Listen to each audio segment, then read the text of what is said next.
Hi అండి. ఈరోజు breakfast అయితే ఆనియన్స్తో పెసరట్టు అయితే చేశానండి. చాలా అంటే చాలా టేస్టీగా చాలా బాగుంటుందండి. పెసరట్టు అంటే ఎవరికి ఇష్టం లేకుండా ఉంటుందండి. అదే ఆనియన్స్తో అయితే చాలా అంటే చాలా టేస్టీగా చాలా బాగుంటుందండి. దానికి కాంబినేషన్ టమాటో, శనగిత్తనాలు, పచ్చిమిర్చి అయితే చట్నీ అయితే చాలా అంటే చాలా టేస్టీగా ఉంటుంది. ముందు వాటిని అయితే మీడియం సైజులో కట్ చేసుకొని బాండీలో అయితే ఆయిల్ వేసుకోవాలి. వేసుకున్న తర్వాత బాగా మగ్గాలన్న మగ్గిన తర్వాత దానికి తగినంత చింతపండు అయితే వేసుకొని మిక్సీ అయితే పట్టుకోవాలి.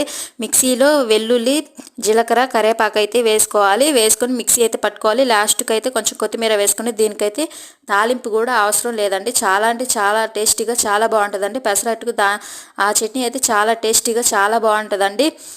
పెసరపప్పు అయితే 2 గ్లాసులకైతే 1.5 గ్లాసు బియ్యం అయితే సరిపోతాయండి. అది నైట్ అయితే నానబెట్టుకోండి. తెల్లారి మార్నింగ్ అయితే మిక్సీ అయితే వేసుకోండి. చాలా అంటే చాలా టేస్టీగా చాలా బాగుంటుందండి. ప్లీజ్ సబ్స్క్రైబ్ అవ్వండి.